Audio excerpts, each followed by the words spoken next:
karácsonyi ajándék. Nem most csomagoltam, még novemberben. Persze. Igen, és erre rögtön zavarba is hozol, pedig olyan jól kitaláltam az első kérdést. Most én ezt meg akarok. Na mindegy, nem lehet megnézni, igen. Jó, vedd azt, igen, ennyi. Azt mondtad, hogy még sose voltál itt. Nem. Na, ott is van fönn valami, csak abból nem tudunk egy picit visszavenni? Nem, Ha-hó, jó napot. Ugye nem Kint tudunk is abból dőlnek rám a népek, dőlnek. Nem rád, rám. Já, rád, bocs. Gábor, nem tudom, hol a Gábor. Gábor az... Ott van. De mi a baj? Hogy az nekem, tudod, ezek amikor így világít. Az a reflektor, ez meg színpad. Igen, csak ez nekem egy kicsit nehéz így. Na jó, mindegy, jó, ebben van. Elmondtam, hogy nagyon régen nem beszéltünk, és te közben már megint Szöulban voltál, és ott rendeztél. És most délután elolvastam egy kritikát, ami nagyon viccesen le van fordítva, és a dolog lényege az, hogy léci alföldi, gyere megint rendezni Szöulba.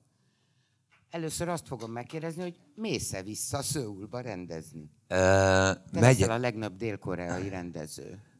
Nem olyan nagy cucc. Remélem, hogy megyek vissza, csak ott is vannak ilyen problémák, hogy az igazgatót nem akarja tovább. Nem mondod. Szerintem ezek miattad van. Nem. Ugye ott ilyen mindenféle nagy társadalmi átalakulások vannak, hiszen az elnököt már felfüggesztették, akkor kiderült, hogy volt egy kulturális miniszter, amelyiknek volt egy fekete listája, hogy melyek azok a művészek, amelyikeket nem. És rajta voltál? Nem. Azon nem. És ez kiderült, ebbe viszont ott a miniszter azonnal bele is bukott. Nem mondod, le kellett mondania, azért, mert volt egy fekete lista? Azonnal le kellett mondania. És az igazgató, és hát a művészeti vezető, a Kim, neki most lejár a szerződése, és nem lehet tudni, hogy meghosszabbítják-e, vagy új embert küldenek, mert hogy ugye nincs se elnök, se miniszter, se a miniszter helyettese, aki ki tudná őt nevezni. Tehát abban maradtunk, hogy ha marad, akkor természetesen megyek. Ha nem marad, akkor nem lehet tudni, hogy az új vezető is úgy gondolja, hogy nekem ott kell újra dolgoznom. Mennyi időt voltál most így egybe? 8 hetet. Ez elég sok, nem? Sok, igen. Ez annyira sok, hogy jó ennyit messzi lenni, vagy annyira sok, hogy már nem jó. Volt honvágyad? Persze. Aha, olyankor mit csinálsz? Hát honvágyam van. Vagy igen, hát, és kinyitod az Indexet, meg a 444-et. Nem, azt mindig kinyitom, tehát, és nem csak azt nyitom, én a másik oldalról is olvasok. Még mindig. De az nem függ össze a honvággyal, tehát valahogy az ember nagyon messze van otthontól, akkor valahogy sokkal inkább azt érzi, hogy minél több mindent kell tudnia, olvasnia arról, hogy mi van otthon, mert hogy nincs otthon. Aha. De szerintem ez normális, tehát egy bizonyos életkor után ennyi idő nem otthon tölteni, az normális, hogy az embernek honvágya van. Biztos nekem 3 nap után, egyébként neked is. Igen, tehát, hogy igen. viszonylag gyorsan van. De az nagyon jó volt, hogy nem azt mondom, hogy hazamentem, de hogy... Tehát, hogy nem egy idegen közegbe mentem már. Tehát ugyanabban a színházba mentem, ugyanazok a munkatársaim voltak, a színészek közül is volt egy csomó, aki benne volt az első produkcióban, megismerte a Mocsis néni, a Mocsi az egy fantasztikus édesség, én imádom, rizstészta és szója bab összed, nagyon finom. De édes? Édes, isteni.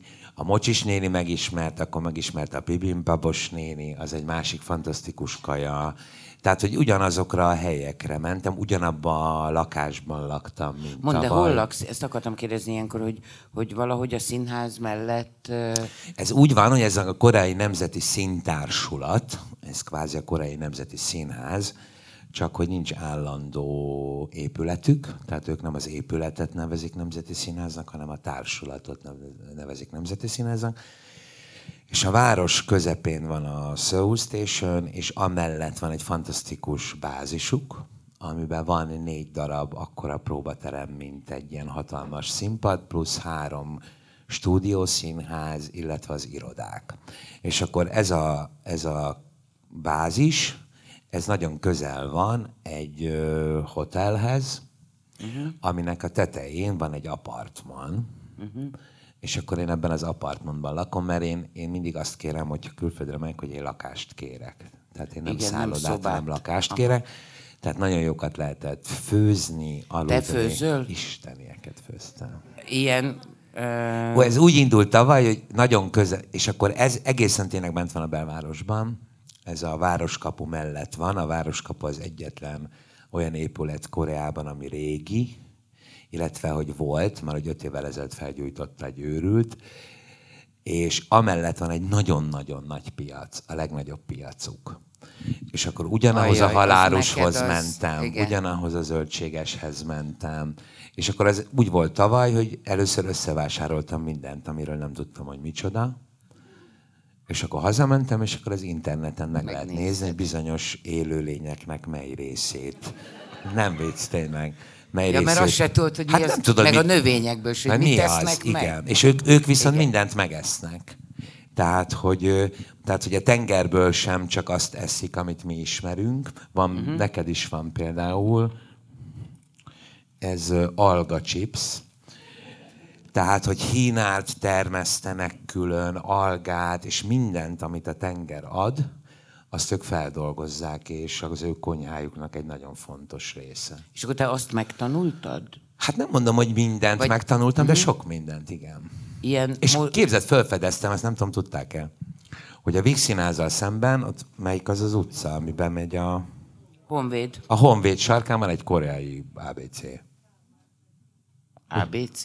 Nem most nyílt, nem tudom, mikor nyílt, de közért, igen. És nem is tudom, hogy mit lehet ott kapni, úgyhogy el fogok oda menni, hogy azt nem tudom, ez új dolog. Ja, de ez a körúton túl van? Igen. Hozzánk, ja, hát ott nem szoktunk átmenni már. Ja, igen, bocs, tényleg. Igaz. Azt nem tudtam, hogy ott mi van. Mondd, jó, tehát megtanultál egy csomó mindent, meg ilyen mozgó lényeket vettél, amikből megtanultad, hogy mit lehet megenni. Igen, de egy jó paprikás krumplit egy idő után ettél volna. Nem. Nem? Nem. Mondd, hogyan, mert ez egy dolog, hogy te nagyon alkalmazkodó képes vagy, tehát nagyon nyitott, nagyon befogadó, de mégis nagyon markáns az a kulturális kánon, vagy az a kulturális örökség, ami a tiéd. Nem szeretem így felosztani, hogy nagyon európai, vagy nagyon közép-európai, de minden esetre nagyon más. Amikor te odamész a saját vízióddal, most médiát rendeztél, ugye egyáltalán nem tudom, hogy nekik például mi a viszonyuk a klasszikus görög, vagy a görög kultúrához. Vagy hogy ott a kulturális kánonban ez hol helyezkedik el? Korea abból a szempontból érdekes, vagy különösebb ázsiai ország, hogy nincs egy olyan erős keleti kultúra, mint mondjuk Japánban vagy Kínában. Tehát, hogy sokkal közelebb vannak az európai kultúrához, illetve sokkal inkább jelenlévő az európai gondolkodásmód vagy kultúra, hiszen az országnak azt hiszem 60%-a például keresztény. Tehát emiatt nincs ez a nagyon erős kultúrsokk. Tehát amikor mondjuk Pekingben voltam egy hónapig az egyetemen, az sokkal nehezebb volt, és ott nem is tudtam zöldágra vergődni. Aha. Mert ott valahogy nagyon máshogy működik. Itt is természetesen egy csomó, ez a kedvencem, ugye, hogyha nálunk megöleljük egymást, és akkor a másik ember így csinál, az kicsit olyan jó van, menj a francba. Szóval körülbelül van benne egy ilyen. Náluk ez a legnagyobb szeretetnek a jele. Hogy megütögetik a hátát. Rokonok is? Tehát, hogy... Igen. Tehát, hogy vannak gesztusok, amik picit mást jelentenek, mint nálunk, de egyéb iránt a gondolkodásmód, vagy a nyitottság, az sokkal közelebb van. Szöul olyan, mint New York, csak sokkal tisztább. Nagyon fontos. Abból a szempontból is olyan, mint New York, hogy 24 órában létezik? Igen. 20 darab metróvonal van, mindenhova ki van írva, minden akkor érkezik. Angolul is. Minden úgy megy, 20 millió ember, és valahogy nincs az nincs, sokan vannak persze, de nincs, tehát nem jönnek például nekem. És senki nem megy senkinek neki. Ha van a városban egy ekkora terület, nem viccelek, a felhőkarcolók között, akkor ott park van, de olyan park, hogy minden egyes fa, az ki van úgy madzagozva, az ágai úgy vannak beállítva, olyan öntözőrendszer van, és plusz a közepén van egy 4 méteres kortárs szobor. Aha. És ezzel 5 méterenként találkozik az ember. Mondjuk hány évtizeddel ezelőtt volt az, amikor körülbelül ugyanott tartottunk? Mármint Magyarország és Korea. Hát hiszen itt olyan 30-40 éve az egy rettenetes csóró ország volt. Ez az én kedvenc ilyen példám. Mutattak fotókat. Szöul 30 évvel ezelőtt egy bádogváros volt. Tehát 30 nálunk, éve. tehát mint a rendszerváltás körülbelül. Igen, rendszerváltás körül, igen. És nincs olajuk, nincs földgázuk, nincs gyémántjuk, nincs aranyuk, mert semmiük nincs. Diktátoruk van, nekik is. Igen? De az a diktátor azt találta ki, hogy nem stadionokat épít, hanem, remélem van itt újságíró, ez gyorsan holnap ki is megy a netre, hanem, hogy nagyon keményen és nagyon diktatórikus eszközökkel azt mondta, hogy el kell kezdenünk melózni.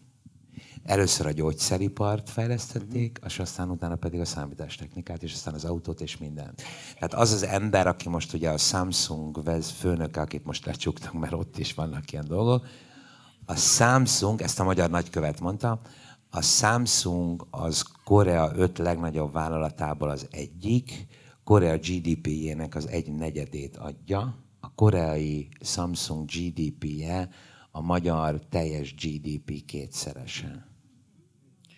És persze iszonyú sok probléma van, tehát, hogy... Igen, nekem egy ilyen jó diktátor se kéne, te. Igen, de azért... Tehát, hogy aki azt mondja, hogy oké, jó, nem lopunk el mindent, hanem belerakjuk, és dolgozunk, és nem... Az se, tehát, hogy nem lehet... Igen, de az nagyon érdekes, hogy persze egy csomó probléma van. Tehát a társadalomnak ez a nagyon erős átalakulása, vagy ez egy nagyon gyors átalakulása, nagyon, azt gondolom, nagyon mély és nagyon bonyolult lelki problémákat okoz az embereknek. De iszonyúan működik az ország. Tehát, hogy a közlekedés, a kaja, tehát, hogy az, hogy élet, az nem egy ilyen luxus. Tehát az nem, és közben nagyon sokat dolgoznak, és közben nagyon embertelenül dolgoznak, de az a ugye tüntetések voltak nagyon sok. Most már ugye az elnököt felfüggesztették, egy csomó embert lecsuktak, de még most is vannak tüntetések. Szombatonként este 6-kor a City Hallnál összegyűlik kb. 80-100 000 ember. Igen. Tolják a gyerekeket, öregek, fiatalok, énekelnek, és a város egyik részéből átmennek a másikba. És én amúgy is lehetett érezni, hogy ebben valahogy nincs agresszió. De nem ezt akartam mondani, hanem amikor naponta tüntettek, akkor csak 8-tól tüntettek, mert előtte dolgoztak. Aha. 8-tól 10-ig tüntetnek, 8-tól éjfélig fáklyás tüntetés volt, vagy 11-ig, és másnap mentek dolgozni. Jó, ebben természetesen, ebben biztos benne van az ázsiai kultúra. Igen. Tehát az sem Mert elhanyagolható. ugyanakkor ez ugye nem megy sehova. Mármint úgy értem, hogy nem vezet. Tehát igen, dolgozik, kimegy, tüntetünk egy kicsit, hazamegyünk. Mi is ezt csináljuk egyébként. Hát én nem láttam még 100 000 embert. Ja nem, annyian nem. Hát ugyanaz a barátaink. Hát ez a 20. De nem. Ez azért volt, hogy az elnöknek tehát a korrupció, vagy az, hogy az elnöknek ez az elképesztő személyi kézivezérlésű országirányítás, ez megszűnjön. Milyen érdekes, tehát ez neked nagyon ismerős lehetett tulajdonképpen ott egy csomó minden. Jó, még azt akarom kérdezni ezzel kapcsolatban, hogy mégis médiát rendeztél. Méghozzá azt olvastam, ugye én emlékszem egy média előadásra, biztos emlékeznek, Fullajtár Andrea játszotta a Katonában. És most azt olvastam az általad rendezett médiáról, hogy itt arról van szó, hogy az a hangsúlyos rész, hogy ezt a nőt kiközösítik, és ezzel kvázi belehajszolják abba, hogy elveszítse minden emberi tartását. A Rakowski-féle fordítást használtam, Aha. amit ugye a Rakowski Zsuzsa fordított. Tényleg hoztam is neki egy koreai példát. Amit ugye a Zsembéki Gáboréknak fordított a Katonába. Ami nagyon érdekes, a koreai színház nem ismeri a verses formát. Tehát a Shakespeare-t is, és minden verses lefordítanak prózára. Mindent mai tehát nincs arhaizálás. Nincs. De ami ugye nagyon érdekes, mert mondjuk, hogyha nem tudok most konkrét példát mondani, de egy költői képet prózában leírni, az egyrészt nagyon furán hangzik, másrészt sokkal hosszabb, mint versben. Tehát ezért aztán nagyon sokat kell dolgozni a szövegen, hogy ez egy ilyen teljesen érthetetlen művi szöveg legyen. Tolmácsod? Igen, Urbán Alexandra volt a csodálatos tolmácsom. De várjál, ő egy olyan tolmács, aki színházul is tud. Nem tudott tavalyig. Az Alexandra, az remélem nem Alexandra, hogy ezt elmondom, hogy 4 éve Koreában, és úgy került ki, egy magyar csaj, egy nagyon helyes magyar csaj, hogy a gójátékot kezdett el játszani. Tudják, ez ami ugyanolyan Ázsiában, mint a tenisz. Tehát nagyon sok pénzt lehet vele keresni. És akkor az Alexandra kitalálta, hogy ő nagyon gazdag profi gójátékos lesz, és kiment Japánba, és megtanult japánul. De aztán rájött, hogy mivel Japánban 2 éves koruktól kezdve gójátékoznak a gyerekek, ezt nem ezért tudja behozni. labdába nem rúg, és én úgy gondolta, hogy járna Koreába, és megtanult koreaiul. És Isten tökéletesen beszél koreaiul. Ezt egyrészt mindenki mondja neki, másrészt én látom, hogy azt kapom vissza, amit kérek. Tehát annál pontosabb ellenőrzés nincs, mint hogy ő mit fordít. Na, hogy a Médea, és akkor van egy fantasztikus színésznőjük, aki körülbelül azt jelenti ott, mint nálunk a Törőcsik, csak mondjuk egy 20-assal fiatalabb, aki így, arra elszámolom, mert büszke vagyok, aki látta a Téli reggét, és akkor azt mondta, hogy na jó, hát akkor ő kéri ezt, aki ezt csinálta. És akkor így találtuk ki neki a Médeát. És hát a Médeában valóban lehet arról beszélni, arra természetesen nincs mentség, hogy valaki megöli a gyerekeit, de hogy nagyon-nagyon sok olyan helyzet van a darabban, amikor, hogy egy picit jobban odafigyelnének rá, vagy egy picit jobban mellé állnának, vagy egy kicsit jobban, nem azt mondom, hogy megértenék, vagy sajnálnák, de hogy nem hagynák magára, vagy nem hagynák benne ebbe az őrületes érzelmi spirálban belekerül, akkor egyáltalán nem biztos, hogy odáig jutna el, ahova eljut. Mondd, megcsinálod itthon? Nem jutott ez eszembe. Nagyon jót tett ennek a darabnak, hogy egy körülbelül 15 méter széles, hatalmas színpadon játszódott 10 méteres falakkal. A Nemzetibe beférne. Szerintem holnap el tudom kezdeni. Másrészt, ami igazán fantasztikus volt, és ezzel egyáltalán nem akarom megbántani a kollégáimat, 15 nő volt ugye a Korintoszi nők kara, amelyik végig ott van a színpadon. Őket is castingoltam, és ez 15 olyan színésznő, aki egyébként nagy főszerepeket játszik ebben a színházban. És ez a 15 nő, öreg, fiatal, kövér, sovány, alacsony, magas, tehát mindenféle volt. Ez 8 hetet próbált nekem úgy végig, minden nap, minden egyes nap, hogy egy rossz mondat, egy rossz unalom, hogy egy pillanatig nem merült föl senkiben, hogy miért nem én vagyok a Médea. És egy olyan odaadó, olyan csodálatos dolog volt, és életem először tapasztaltam meg, hogy mi az, amikor a tömeg, az valóban egy plusz szereplő tud lenni egy előadásban. Ugye az ember lát ilyen fotókat Salzburgból, meg nem tudom, hogy honnan, hogy a Stein csinálta a Cézárt 300 emberrel, hogy csak mindig harcolni kell nálunk azért, hogy legyen hogy kedve, egy, hogy még egy. Igen. És itt pedig csodál, tehát hogy valóban a Médea mellett a tömeg, valóban a Médea mellett a Korintoszi nők kara volt a másik szereplő. És a Jászón az egy undorító, macsó állat volt? Aki ugye elhagyja... Én nem gondolom őt undorító macsó állatnak, tehát ezzel a nővel együtt élni, az nem lehet egy Hawaii. Tehát ez is a figyelem. Tehát én azt mondtam nekik, hogy én azt szeretném, hogy arról szólna, hogy hogy mennyire figyelünk a másikra, és vajon jól figyelünk-e. Tehát a média, tehát hogy egy kicsit belegondolunk, hogy a média megölte a nem tudom kiét a saját hazájában, rátapadt erre a pasi idehozta, ez egy nagyon erős, nagyon szabadságpárti, nagyon szerelmes nő, tehát szerintem olyan nyomasztással lehetett a Jasonnal, hogy... Hát ő csinálta meg a Jasszont. Igen, és ezt minden nap el is mondta neki, mint ahogy van a darab közepén az a nagy jelenet, ahol elmondja neki 65-ször is. És akkor elszólsz, hogy na jó, most elég. Tehát azt próbáltuk, hogy ne az legyen, hogy egy gonosz macsó állat, aki bántja a csúnya nénit, vagy a kedves szegény nénit, hanem hogy a figyelés, tehát hogy mennyire és hogyan vagy vajon tudunk-e figyelni a másikra, és ha tudunk, akkor vajon jól figyelünk-e a másikra? Ez érdekes azért, hogy azt mondod, hogy eszedbe se jutott, hogy itthon is megcsináld. Nem szoktak eszedbe jutni például magyar színészek, amikor így dolgozol? De ez nem jelent... Nem, ez nem rossz vagy jó, vagy nem tudom én, hanem hogy mondjam, egy olyan alkalmazkodó készség, ami nagyon le tudja zárni azt, ami nem tartozik oda, és ha ott vagy, akkor de nagyon hát most, ott ha én vagy. Próbálok a hiennel, akkor miért gondolkozzak azon, hogy úristen, miért nem a Dorottya van itt? Nem erre gondoltam éppen, csak hogy esetleg például itthon is megcsinálni, vagy te nem nagyon szereted újra, mert vannak rendezők, akik... Néha szoktam újra, de én nem szeretem. Aha. Főleg nem ennyire közel. Na jó, hazajöttél pár napja. Milyen volt hazajönni? Jó.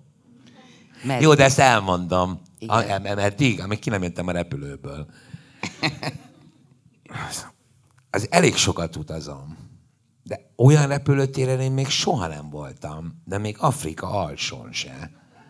Hogy kijön az ember az érkezési oldalon, és akkor át kell menni a nagy előcsarnokon, ahol várakoznak az indulásra az emberek, nem látja a táblát, mert nincs úgy kitáblázva, és amikor én elindulok az indulási kapuk felé, akkor ott balra egy ilyen sufni ajtón van kirakva, hogy baggage, meg hogy érkezés.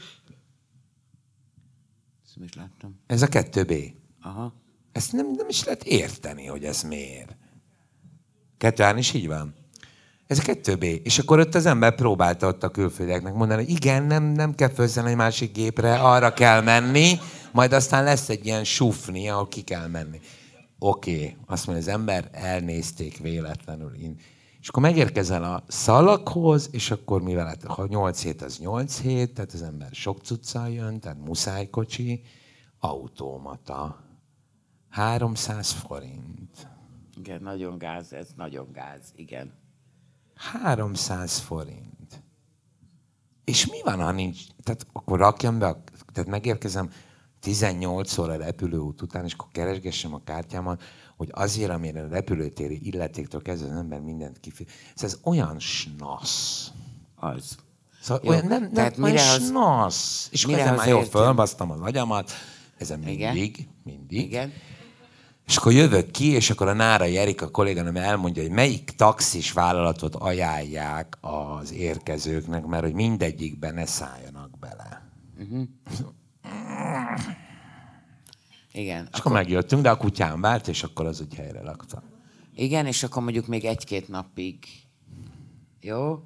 Nem, hát azért jó. Azért jó. Figyelj, most volt néhány nap szünet. Mikor játszottál először? Vasárnap érkeztem, csütörtök este. Jó, tehát akkor 3 egész napod volt. Közte volt egy fogműtétem. Jaj, erről ne is beszélj. Igen, ezt te nem bírod. Nem, igen. Mondd, ilyenkor... My Fair Lady-t játszottál? Ilyenkor ránézel a példányra, és mindjárt visszajön az egész szöveg? Ebben bízik az ember. Igen. És ehelyett? Nem, nagyon normális volt a centrál, mert volt felújító próba csütörtök meg péntek délelőtt. De például ma délután, mielőtt idejöttem, a Súgóval, a Molnár 1-2-3-at próbáltuk megvizsgálni, hogy vajon mi maradt. És mi maradt? Aránylag megmaradt. Aha. Most még csak az a probléma, hogy nem tudom, miután mi jön, ami annál annál a darabnál elég problematikus. Igen. De hogy úgy megmaradt. Tehát sokkal jobban megmaradt, mint ahogy gondoltam volna. Mondd, az utóbbi időben valahogy, egyébként az én nagy örömömre, az utóbbi időben valahogy újra előkerült, vagy fölbukkant, hogy esetleg te színész is vagy, és akár játszhatnál is. Borzasztó sokáig nem játszottál. Állandóan rendeztél, én meg állandóan piszkáltalak, hogy de miért nem játszol, mire mindig azt mondtad, hogy de azt nem nekem kell, vagy nem neked kell kitalálni, hanem valaki. Egyrészt mitől történt az, hogy egyszer csak valaki azt mondja, be kellett ugrani valaki helyett, és akkor rájöttek, hogy színész? Hát ugye a kultúrbrigádosok elkezdtek velem dolgozni, mint színész, és akkor... Hát figyelj, a kultúrbrigádnál játszom 3-at az Átriumban. Ugye ez a Máj Fellédi, ez nagyon bejött. És a Rózsavölgyibe játszok most már a Jordánnal, szerintem már 128 éve. Jaj, tényleg jut eszembe Jordánnal. Beszéltél vele? Persze. Jó van. Persze. És? Jó, akkor is, de kíváncsi vagyok. Mit gondolsz erről? Olyan érdekes volt. Én néztem, én mit gondolok erről? Egy ilyen verbatim színházat néztem, a önkormányzati ülést néztük, nagyon sokan a stream. Nagyon érdekes volt. Aztán másnap levonultunk oda. Tudod, mit gondolok? Hogy semmi érdekes nincs benne. És azt kell, hogy mondjam, hogy semmi meglepő nincs benne. Ami a legszomorúbb benne, hogy egyre durvább az, ahogy ez működik. Tehát nincs benne semmi meglepő. Tehát már ott lehetett tudni, érted? Már mikor a Dél András visszalépett, aki nem értem, hogy miért lépett vissza, és ma olvastam, hogy a Tamás kérte, hogy írja meg, hogy mi volt, és nem hajlandó megírni. Tehát amikor a Dél visszalépett, és akkor kvázi a szakmai bizottság nem... És akkor lehetett tudni, hogy itt mi kavarás. Szerinted miért nem akarják ott a Jordánt? Nem ott, miért nem akarja, aki nem akarja a Jordánt? Hát mert hogy néz ki, hogy még van egy színház, amiben nem a mi emberünk van. Én szerintem ez ennél konkrétabb. Hogy? Én azt gondolom, és hát lehet, hogy nincs igazam, de én azt gondolom, hogy a Jordánnak az egyik fő bűne, hogy nála rendez Alföldi és Mohácsi.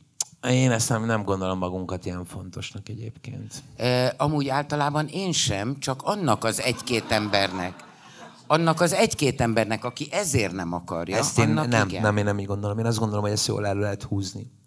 Tehát az, hogy egy számomra tök ismeretlen alpolgármester negatívként egy ilyen pályázatban arról beszél, hogy már én is ott rendeztem. Jaj, ezért nem képzeled, hogy ez neki jutott eszébe. Tök mindegy, de azon gondolkoztam, hogy ezért nekem például be kéne perelnem, mert ez valahol hitelrontás.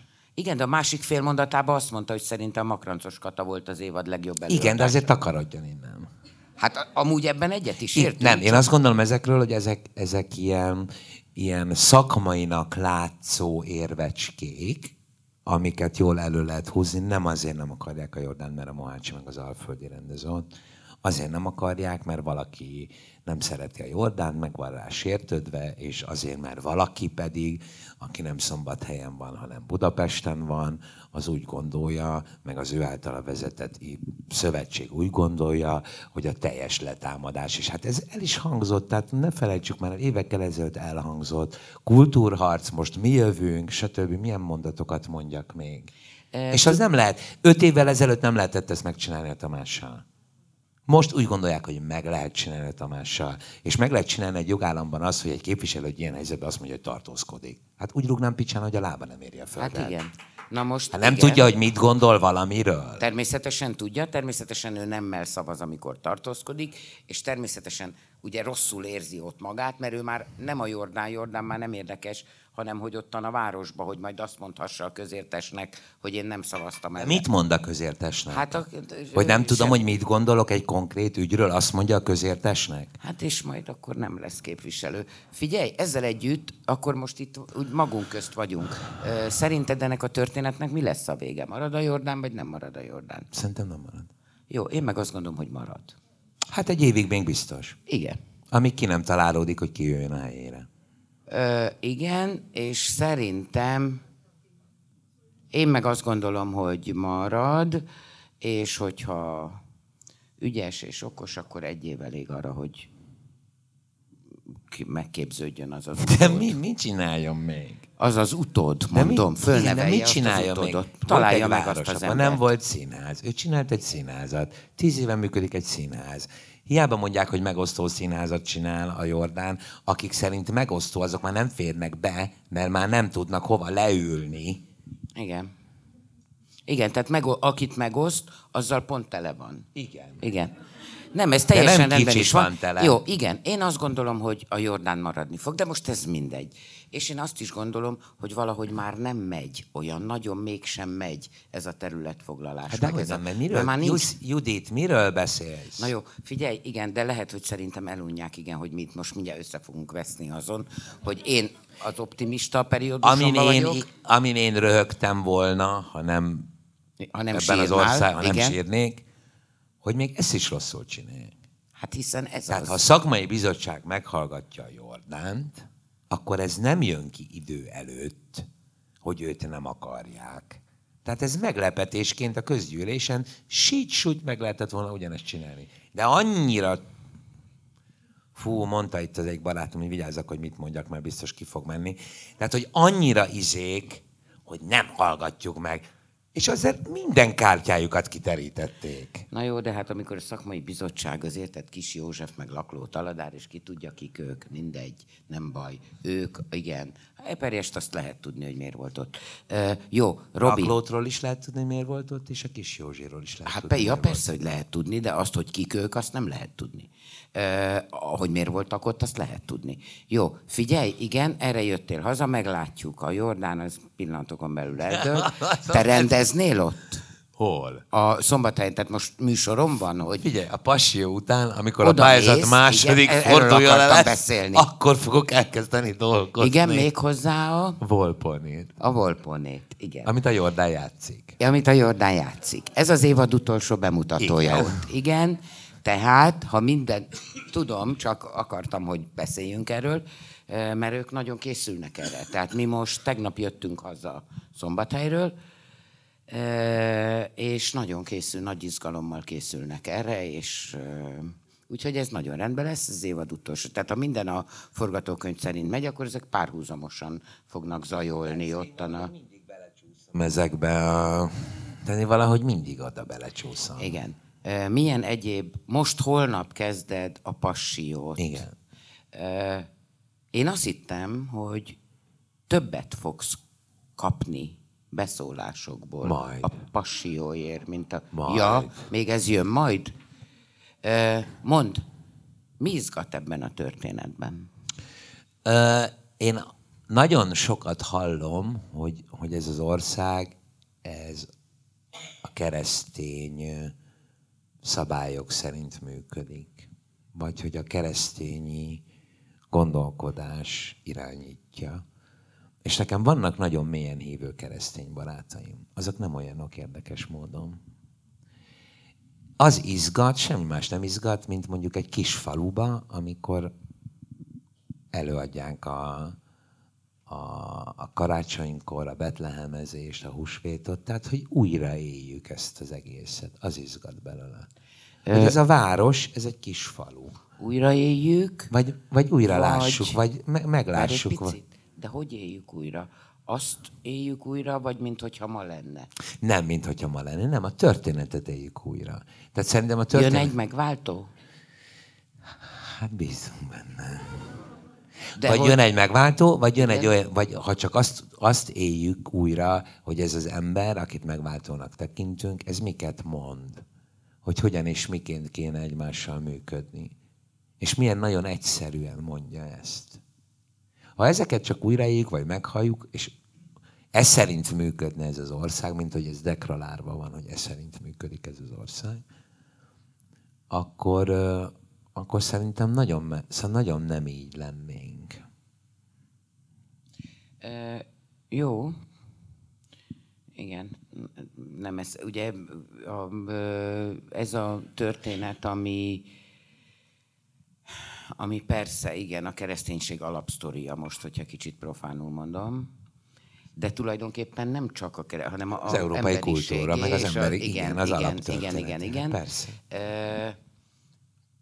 Ilyenkor holnap elkezdett az olvasópróbán. Én egyáltalán nem lennék meglepve, hogyha te már nyilván pontosan látod magad előtt az egész előadást, igaz? Nagyjából látom, de hogy egy nagyon speciális tér van, egy olyan méretben, amiben még nem dolgoztam. De ez téged nagyon izgat, hogy ez hogyan tud működni, és ami elméletben... Na de végre sokan, meg nagy, meg sok ember, meg 100, mennyi, 60 méter, vagy mennyi? 50. Ja, csak 50? Igen.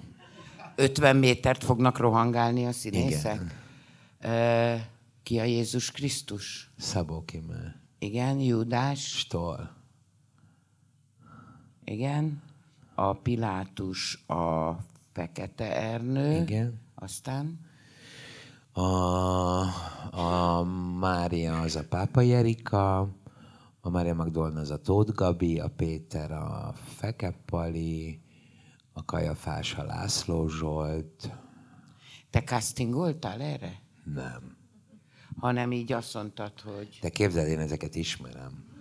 Várj egy kicsit, én ezt tudom, de hát azt nem tudhatod. Érted, nekem a Fekete Ernőről nem jutna hirtelen eszembe, hogy ez egy Pilátus. Ja, tudom, ez a különbség a kritikus és a rendező között. Jó, ilyenkor gyorsan nem én mondtam. Igen, de azért kell ilyenkor gyorsan mondani, mert biztos, hogy mondja. Nem, ugye az Ernőben én most egy nagyon jól dolgoztam az Edwardban. Igen. És hogy én szeretnék vele minél többet dolgozni, és szerintem, hogy őt is érdekli az, hogy olyan produkcióban legyen benne, ami benne nagyon régen volt, vagy nem tudom, hogy egyetem voltam már zenésben. Hát de nem tud énekelni. De tud énekelni. Te is tudsz énekelni? Hát nem vagyok hamis. Én nagyon tisztán énekelek, nagyon szar hangom van. Igen, akarta. A My Fair Lady-t látták? A My Fair... Tehát iszonyú muzikális vagyok, nagyon tisztán énekelek, de a Szörényi Szabolcs szerint olyan hangom van, mint egy herélt varjúnak. De tiszta. Igen, de én nagyon meg voltam lepve, ugyanis képzeld el, a Tompos Kátyának valami eszelős egy hangja van. Igen, tudom. Na most így, amikor ketten énekeltek, az neked nem tesz jót. De nem is énekelünk ketten. De mégis, de van olyan. Nincs. Nem úgy értem, hát hol... Nem tudja, egy előadásban ő is énekel, meg én is. Igen. Fantasztikus hangja van, de ezt te hallod? Persze. Aha. Szereted ezt a Higginset? Néha igen. Nekem nagyon jól esik, végig attól féltem, amikor láttam, hogy egyszer csak olyanra fogod játszani, hogy szeressék őt. Tehát, hogy ugye olyan sokáig abban van tartva a figura, hogy hát ez egy elég rémes alak, hát egy narcisztikus, önző, brutális, hát és egy bunkó, hát hihetetlen bunkó, nem tudom én mi, hogy egyszer csak ezt el fogod unni, és akkor valamit bevillantasz, hogy mégiscsak szeressék őt, de megállod, hogy nem. És képzeld, imádják. De ez azért van, mert a nők... Igen. De miért? Rettenetes alak. Hát de nem. Ez úgy van, hogy amikor arról éneklem a dalt, hogy ugye nő ne jön ide, mert azok csak émisztőek, hát politikailag nem egy korrekt dal, akkor a nézőtéren a következőt lehet látni. A nők... Pasik. Nagyon. Ez jó. Mert akkor szeretik ezek szerint. Te figyelj, az utolsó jelenetet magyarázd el nekem.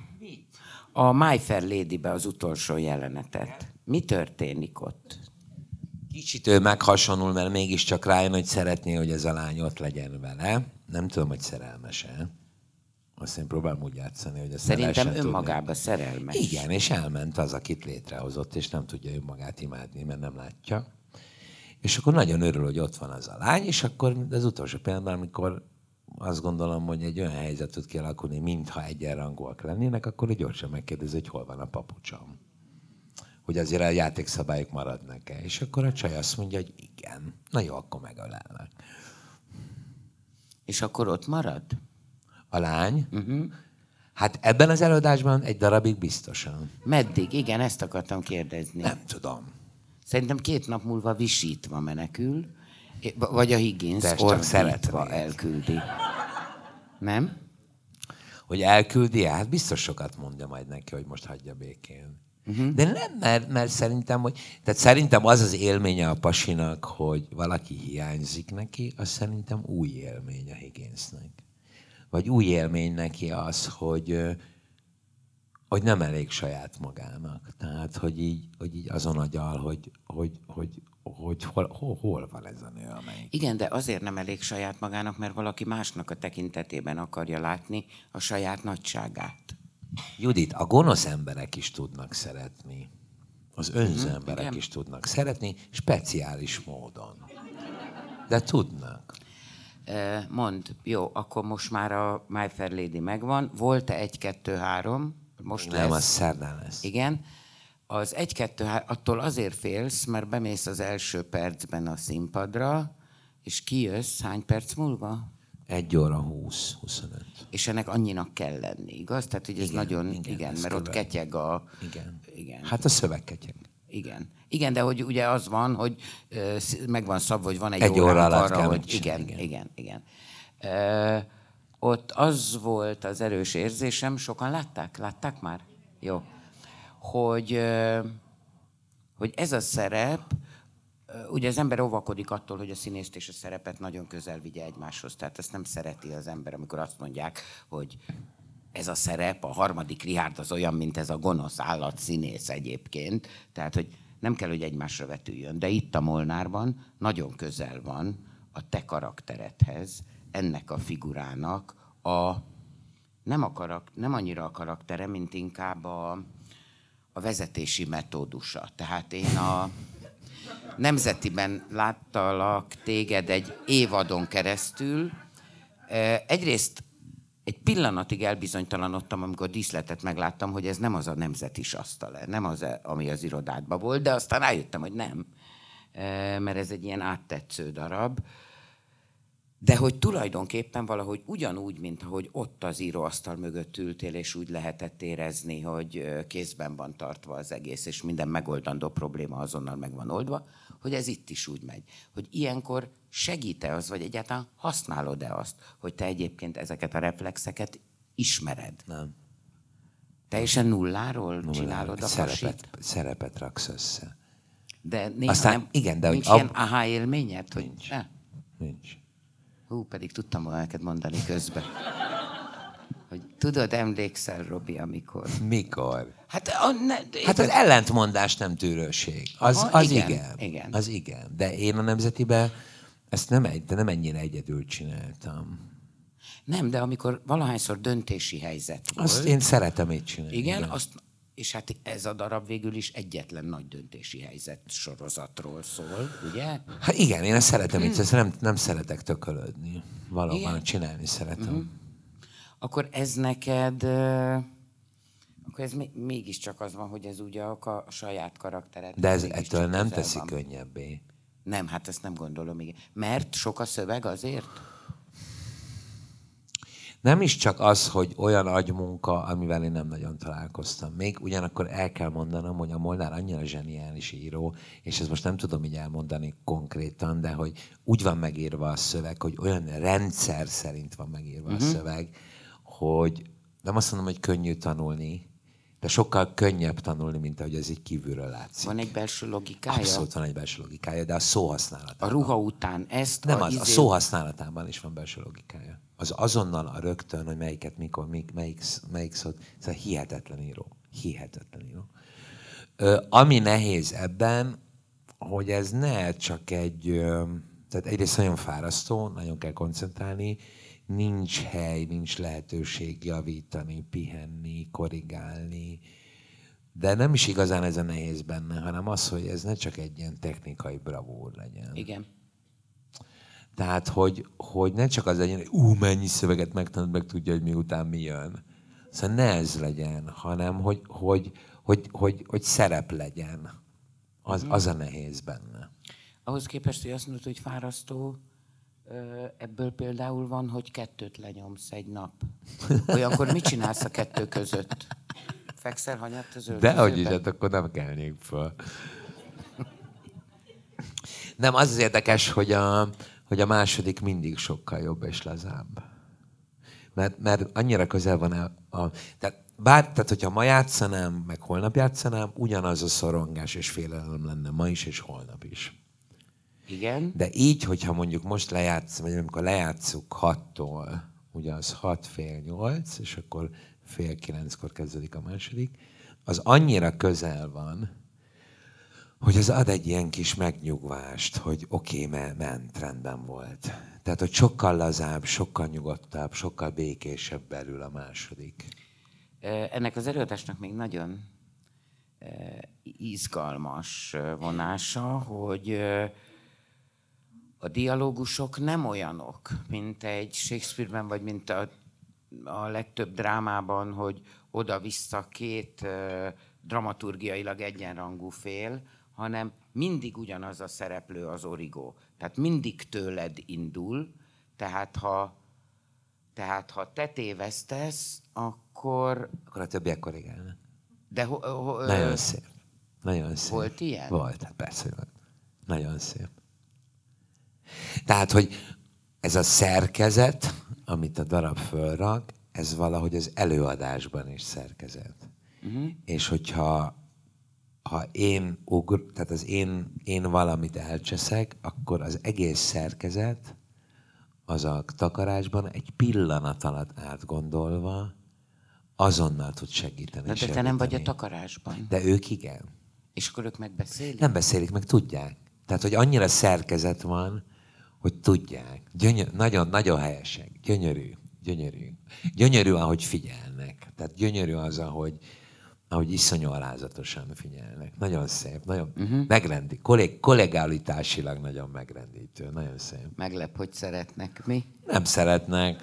Csak hát ugye az előadás mindenek felett. Nem szeretnek? Nem hiszem azt, hogy nem szeretnek. Mondd, most ugye hazajöttél 2 hónap után, futnak rendezéseid. Jó, te nem vagy az a típusú rendező, aki mondjuk, mint az Asher, aki tök az agyára megy mindenkinek ezekkel a minden előadás utáni megbeszélésekkel. Ja, egyébként most azt hallottam valakitől, hogy a József és testvéreim ugye 5 óra az előadás, hogy az első alkalommal, amikor azt mondta az Asher 11-kor, miután 6 óta ottan mindenki, és mondta az Asher, hogy jó, hát akkor 10 perc a megbeszélés, és most az asztalra csaptak, és azt mondták, hogy nem. És most az előadás előtt vannak a megbeszélések. Tehát délután... És verik a fejüket az asztalba, hogy de mi... nem, mert azt mondják, hogy lehet, hogy a színész ilyenfajta, hogy kitalálja magának azt, megideologizálja, hogy mégis miért. Tehát, hogy az azért jó, mert ugye régen nem ment, és akkor jobb, hogyha az előadás előtt, igen, és ha nem tudom én, úgyhogy, de lázadásból indult. Tehát azt mondták, hogy 5 óra után nem. Tehát, hogy a Gálfi állítólag egész halkan maga elé mondta, hogy nem lesz megbeszélés. Tehát valahogy 5 óra után. Szóval te hogy, mert valamiért azt gondolom, hogy ilyenkor a rendezéseket, jó, nem tudom mennyire esik szét, nem tudom, hogy mi történik a második Edvárdal, vagy a Futótűzzel. Ha nem fogok játszani, amikor megy, akkor megyek és megnézem. Igen, és akkor utána... Utána azt gondolom, hogy 4-5 mondatot kell mondani. Hogy így Egy-egy valakinek, vagy úgy az egésznek? Az attól egésznek? függ. Lehet, hogy az egésznek kell együtt mondani, vagy lehet, hogy mindenkinek kell egy-egy mondatot mondani, hogy úgy szépen visszaálljon abba az irányba. Aha. És az is lehet, hogy nem. Volt olyan élményem, és bocsánatot kérek, hogy régen nem láttam előadást, és azt mondtam, hogy jaj, ez mennyire nagyon jó. Úgy, ez a nézem, nem is olyan rossz. Ez ilyen kritikus reflex, tudod? Tehát amikor az ember... Nem is olyan rossz, hogy fú, hát nem emlékeztem, hogy ez ennyire. Jó, igen, hát szóval te azt mondod, hogy ez nagyon jó, és az ember úgy néha, amikor már az abban a hónapban 35-ször ül a színházba, és megint tudja, hogy egy 8 felvonásos valami, és akkor úgy, nézem, nem is olyan rossz. Tehát az ember úgy 7:30 megadja magát, tehát 7-kor, igen. De nem, ez, hogy rá kell nézni, meg hogy ez nekem is jó, meg nekik is jó. Mondd, a vidéki előadásokkal ebből a szempontból mi a helyzet? Hát én nem nagyon dolgozom vidéken. Szombathelyen dolgoztam el. Szombathely, igen. De most, mintha jövőre, én rosszul tudom, hogy mintha meghívtak volna Kecskemétre? Dehogy is. Nem Kecskemétre, Miskolcra? Dehogy is. Nem hívtak meg? Nem. Esküszöm, hogy van milyet hallottam. Hova hívtak jövőre? Sehova. Szegedi Szabadtéri. De ott játszol. Ott játszom. Mit játszol? Malvóliót. Most mit rángatod a válladat? Malvóliót. Ki rendezi? Béres Attila. Ez lehet jó. Aha. Ha a Béres Attila fog téged instruálni, akkor elmegy belőled a rendező? Mindig. Aha. Ha fingom nincs, mit kell csinálni. Aha. Mondd, és egy magadfajta rendezővel, akire például a Stoll azt mondja. Igen? A Stoll azt mondja, hogy a közlekedési rendőr, tudod, menjél, piros, állj meg, zöld, menjél, húzzá át, nem ilyen gyors, nem tudom én micsoda. Igen? Én szoktam mondani, hogy én nehezen bírnék magammal dolgozni. Igen? Igen. De közben meg nem. De te nem hallgatod meg a színészt. Mert nem érdekel. De ez nem esik ez jól. nem így van. De ez iszonyan nem így van. Ez egy ilyen ótvar pletyka rólam. Nem, egy ideig, nem. Így Azok, van, akik így rendesek. van. Igen. Így, egy ideig nem hallgatom meg. Igen, de akkor már kész, lerendelkezted. Nem, igen, de akkor mit hallgassak belőle, amikor akkor nyitottak ki a példányt? Nekem meg fél év meló igen, van benne. de utána meg, amikor már lerendelkezted az egészet, és megvan, akkor mi a fenét Amikor hallgatod? lerendelkeztem, akkor ő belecsúszik abba a rendszerbe, és ő neki hihetetlen meglátásai tudnak lenni, hogy abban a rendszerben hogyan és miként tudjon működni. Jó, maguknak el fogom mondani, neki nem fogom elmondani, hogy erre a Molnár Piroska mit mondott, hogy kell az Alföldit átrázni ebben a izén, mert abszolút át lehet. Nem. Azt mondta, hogy minden rendezőhöz megvan a kulcs, és akkor így sorba sorolta nekem, hogy az Asert így, az Alföldit úgy, a nem tudom én mit. Szóval a színészek azért tudják ennek az ellenszerét, de ezt neked nem fogom megmondani. De minden esetre, de a Stoll, aki egy olyan rendes, édes, egyenes ember, hogy eszébe se jut, hogy az ő Atya Úristenét, az Alföldit átrázza, az ott áll, és azt mondja, hogy igen, várom, hogy most indulhatok, piros, sárga, zöld, tűz, megyek, megfordulok, ezt sem, azt sem. Ja, ez annyira jól hangzik, de én nem azt mondom, hogy menjél át a piroson, és azt is elmondom, hogy miért menjél át a piroson. De ez őt baromira nem érdekli, amikor úgyis az a vége, hogy menjél át. Hát de igen, de ha én azt akarom, hogy menjen át a piroson, sokkal jobb úgy átmenni, hogy tudja, hogy miért megy át. Az nem érdekel, hogy ő elkezd nekem mondani, hogy ő nem akar átmenni a piroson. De hogy esetleg például van egy ötlete, és a fejedben nem fordul meg, hogy hát ha van egy jobb jobbat ötlete, mint mond, neked. mint én. De az nem derül ki, mert nem De hallgatod kiderül. meg. De kiderül.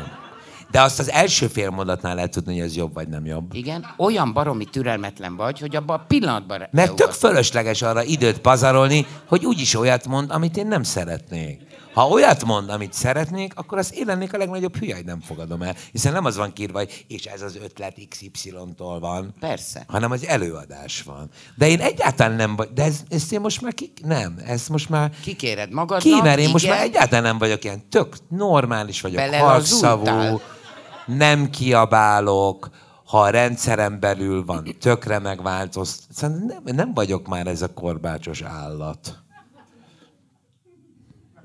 Ami tavaly voltál? Tavaly sem voltam. Hát azért a makrancos Katáról tudnának mesélni Szombathelyen. Kevés idő volt. Tehát lehet szépen kávézgatva próbálni, és akkor a bemutató előtt 3 nappal összeszarja magát mindenki, hogy leszünk kész. Vagy lehet korbácsolni, és akkor a bemutató előtt 1 héttel mindenki tudja, hogy mi a dolga. Igen, és akkor mit csináltok a bemutató előtti utolsó héten? Ott az nagyon sok mindent lehet csinálni. Ott már megszólalhat a színész például. Igen, és az utolsó héten lehet csinálni egy nagyon jó előadást, és az utolsó héten nagyon el lehet rontani egy előadást. Szerintem az utolsó hét a legfontosabb. De akkor már készen kell lennie? A nullán kell lennünk.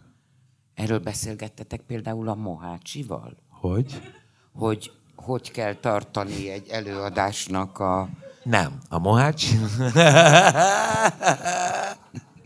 Nem, a Mohát, amikor én hívtam, akkor azt mondtam neki, úgy dolgozol, ahogy dolgozol, nem csúszhatsz, és nem úgy nem csúszhatsz, mint hogy minden színházigazgató azt mondja, hogy nem csúszhatsz, és utána 2 hetet csúszol, hanem nálam tényleg nem csúszhatsz. Mert? Mert nem. Ja, értem. De mit csak összeborul az egész színház. És akkor az egyszer élünk utolsó, nem is tudom, mert még az 10 nap volt a bemutatói, és iszonyú helyesek voltak a színészek, nem semmi pletyka, semmi izé, de így előtte 10 nappal azért így a stollék, akik ugye mondták, hogy figyelj, sem nyugodj meg, semmi, de hogy még nem kezdtük el a 3. felvonást. De biztos nem lesz baj, biztos nem csúszunk, de hogy még nem sincs is megírva a 3. felvonás. Igen, Kulka azt mondta, még nem voltam színpadon. Igen. És akkor azt mondtam a Jánosnak, hogy jöjjön fel az irodába, leült, és azt mondtam, János, kész lesztek? Azt mondta, igen. Mondom, köszi. És kész lettek. Jó. Tehát az, hogy ki hogy dolgozik, kinek mi a tempója, kinek mi kell ahhoz, hogy összeálljon az előadás, abban senki nem szólhat bele. Ha nincs bizalom, hanem az van, hogy már pedig ennek így kell, nem kell így lennie, nem lehet tudni, hogy ő hogy dolgozik. De ha én megbízom ő benne, és ő így dolgozik, azt ő intézzel a színészekkel. Hogy keletkezik a bizalom egyébként? Tehát minek alapján alakul ki az, hogy mondjuk megbízol benne? Látod másút előadásait? Tehát ez egy esztétikai alapú bizalom? Is. Emberi is. Emberi is, igen, de hogy alakul ki? Hogy mondjuk... Nem tudom, azt szoktam mondani, amikor megkérdezik, hogy milyen külföldön dolgozza meg itthon, és szerintem ez nagyon pontos mondatom, hogy itthon minden egyes munkánál meg kell szerezni újra a bizalmat, kint pedig elvesztheted a bizalmat. Ott egyszer megszerzed, megvan. Meg ahogy már egy vadidegen helyen elindul a munka, tehát ott mindenki abban bízik, hogy akinek az a dolga, hogy kit hív meg rendezni, az tudja, hogy mit csinál. Tehát ha te odamész, akkor azt mondják, hogy igen. És aztán majd, hogyha te elveszted az ő bizalmukat, akkor nem bíznak benned. Nálunk meg mindig fordítva van. Meg ha én igazgatóként... De nem vagyok már igazgató. Tehát, Lehet, hogy leszel még, de majd... Tehát, hogyha én abban a helyzetben vagyok, hogy én hívok meg egy rendezőt, akkor nekem el kell döntenem, hogy ha én meghívom, akkor én teljes mértékben megbízom benne. Akkor is, ha nem sikerül az előadás. Tehát én nem kérdőjelezem őt meg a munka közben. Az világos, igen. És főként nem beszélgetsz a színészekkel. Nem beszélgetek a színészekkel, és nem meózom őt, hogy hogyan dolgozik. Tehát be sem ész a próbára. Én nagyon ritkán mentem be próbálni. Mert én utálom, ha bejönnek a próbámra. Igen? Hát igen, mert rögtön akkor itt most 2-szer bejött a korai igazgató, és amikor először bejött, akkor ott pörögtem, mint Rintintin, és akkor másodszor, amikor bejött, mondtam meg, hogy menjél ki. És kiment? Kiment. Ő rendező egyébként? Nem, ő kritikus. Tényleg? Hát ő volt, hát ismerette is. Hát ő volt a Kritikusok Világszövetségének elnöke, a Kim. Ő a Kim, ő az igazgató. Ő az igazgató. Jé, de érdekes. Milyen hülyeség, hogy egy kritikus elmegy színházat igazgatni. De miért? Hát például nem akar rendezni. Az csodálatos. Hú, ebben nem lennék, mondjuk én magamról nem tudom elképzelni, a Kim sem akar rendezni. Látom kritikus kollégáimon, ugye a Bérces László kritikusból lett rendező. De az más dolog. Most... Meg tudok mást is. Persze. Aki de hogy a Kim, az hát hiszen ismered, egy eszelősen tájékozott, világlátott. Jó, de ő állandóan utazik. Minden fesztiválon ott van. Minden... És ehhez képest mégis azt lehet érezni, hogy ott is mindig ott van. Aha. Mondd, ha te valakit igazgatóként mondjuk meghívsz, és bukik. Mondjuk, hát ez előfordult. Tehát előfordult, ez nem... igen. Hívod újra? Igen. Hogy bátorítsd, vagy hogy... Nem. Hát attól, mert ő szar előadást csinált, attól én még... Nem is így mondom. Az, hogy mitől bukta egy előadást, az egyáltalán nem biztos, hogy attól, mert rossz. Aha. Ezt tudjuk. Igen. Tehát például az Egyszer élünkről tudom ezt, most már elmondhatom. Ezt még tényleg soha nem is mondtam el. Ugye az Egyszer élünk létrejött, ott sírtunk a lépcsőn, Igen. bemutató, és a 3., 4., 5. előadásra 30-40 jegyet vettek meg. Mert nem ismerték a címét? Nem tudom miért.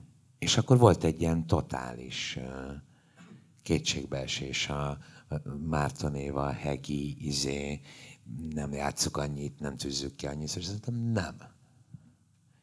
Gyerünk. És aztán el kellett telnie 2-3 hónapnak, hogy így elmenjen a hír, és akkor utána indult be. Ott az elején nagyon nagy problémák voltak azzal. Ez nagyon érdekes, hogy vajon... De várjál, például akkor ennyit számít a kritika? Nem, a szájhagyomány. A szájhagyomány. A kritika És nem még számít. Szöulban is ez számít. Igen? Igen, bassza meg. Hogy mit mesélnek azok a nézők, akik igen, látták. Igen. Hát tudjuk, Pesten is ez számít a legtöbben. Nem, a kritika is számít egy kicsit. Hát neked. Nekem speciál nem. Tehát a többi kritikus kritikája egyáltalán nem számít. De azért azt remélem, hogy mit ír az Persze, ember. az is számít, de még mindig az a legerősebb PR és reklám, ami így Amit a szétmegy nézők városon. visznek. Igen. Mondd, jó, most hogy néz ki a menetrended? Ezt az évadot tudjuk, még 2 rendezésed van. Van-e abban... Hát mit csinálsz még? Hát ugye van a Passi, utána van a Volpone, utána van a Primadonna nevű kortárs opera a Pécsi Kodály Központban, utána lesz ezt nem tudom, hogy el lehet mondani, utána lesz egy nagy musical. Hol? Az arénában, és akkor utána... De ez még májusig mind? Nem májusig, hát az opera is már nyáron van. Akkor még van Szeged, tehát még nagyon sok minden van szeptemberig. És ez rendezés is, játszás is. Nem tervezünk nyaralni, pihenni? De. Én most nyaraltam. Ez nyaralás volt? Figyelj, napi 4 órát dolgozhattam. 2-től... Hogy szakszervezet van? Igen, 2-től 6-ig. Jó, de Szombat, vasárnap off, plusz benne volt az ázsiai újholdév, ami 5 nap. És akkor nem lehet próbálni? Nem. Annyira nem voltak Szöulban, hogy az út közepén sétáltunk. Mindenki elment. És mit csináltál akkor? Csodálatos volt. Utaztál egyébként? Utaztam is, igen. Mivel lehet ott utazni? Jó, bocsánat, hát nem voltam Akkor még elmesélem ezt az utazást. Van egy ilyen nagyon érdekes kis falu, ahova a 80-as években koreai fiatal építészek kiköltöztek, és mindenki ott csinált magának egy házat, és egy ilyen kulturális képzőművészet galériák, éttermek, tehát egy ilyen pici Szentendre, csak mondjuk kortársban. És ez nagyon közel van Szöulhoz, az 2,5 óra. Hév, kis busz, még egy kis busz. Na, és akkor elmondom, hogy lehet utazni Szöulba. Veszel egy kártyát. A kártya olyan, hogy bármikor, bárhol tudsz rátenni pénzt. Az teljesen normális, ugye, hogy a 20 metróvonalon tudod használni, hogy Szöulban a buszon tudod használni, hogy Szöulban a taxiban tudod használni, hogy Szöulban mindenütt tudod használni. De amikor Szöultól 2 órára a préri közepén megállt egy 12 személyes kis busz, és megkérdeztem az Alexandrát, hogy hol veszünk jegyet. Azt mondja, miről beszélsz? Vedd elő a kártyádat. Oda tetted a kártyádat, és így utazol Szöulban. És így utazol Koreában. És úgy van a metró, hogy amikor bemész, akkor is lehúzod a kártyádat, amikor kijössz, akkor is, de nem egységet számol, hanem az út alapján számolja a pénzedet. Jó, ez Londonban is így van. Pesten is így van? Nem, de hát Szöul nyilván közel. És azon gondolkoztam, hogy mi a francia nem nem mennek el megnézni ezt a rendszert ott. Hogy ezt miért nem csinálják itt meg? Na majd. Valaki. Tessék? Egyszer csak. Jó, vissza a menetrendethez. Igen. Jövőre van-e külföldi rendezés? Egyelőre nincs. De ez mondom függ, hogy mi van a Kimmel a koreai színházban. Szóval ő az, aki billeg, nem raktam össze eddig Ő, ezt, hogy ez ő. Jó, tehát... A német nyelvterület nekem nem jött be. Nem? Ausztria se? Nem sajnos. S vajon miért? Ott nem bírják ezt a fajta... Egyrészt nem értem. Tehát mondjuk nem nagyon értem. Mondjuk a bécsi előadás nem sikerült annyira erősen. Jó, de ez nagyon érdekes, mert például, ha a második Edvardra gondolok, azt bizonyos értelemben kifejezetten németes előadásnak gondolom. Nem tudom. Szóval valamiért úgy, vagy nem tudom. És ez a Szlovákia, meg csehek, szlovákok? Szlovákoknál nem voltam, a horvátokhoz jártam, amíg ki nem rúgták az igazgatót a próbaidőszak kellős közepén. Ott is rendeztem az igazgatói karmester volt, a karmesterkedett. Nyitrán nagyon régen voltam. De hát ezek eleven kapcsolatok, nem? Picit már, hogy úgy mondjam, old school vagyok szerintem. Ájvé, mit fogsz csinálni? Ugyanez. Ha kimész a divatból. Ha kimegyek a divatból? Aha. Miért most divatban vagyok? Igen. Nem mondod. De. Ha kimegyek a divatból? Ezen nem gondolkoztam még. Elég régóta divatban vagyok. Hát azért. Ugye? Jó, azt szeretném megkérdezni, hogy én ebben nagyon keménykező vagyok, de valamennyit lehet kérdezni, aki akar. És aztán pillanatokon belül abba hagyjuk. De van-e kérdése valakinek? Igen? Amikor azt hangzik el, hogy jött a új generáció, és azt mondták, hogy eddig ti, és most már mi. Volt abban valami igazság, hogy eddig ti? Ez mire értendő? Ja, nem új generáció jött, hanem egy másik csapat, aki Kerényi Imre jött, aki egy öreg generáció. Igen. Igen. Én azt gondolom erről, hogy valahogy érdekes módon, amikor ilyen, hogy fogalmazzak nem bántóan, némi párttagsági háttérrel csinál valaki karriert, az valahogy mindig a középszer.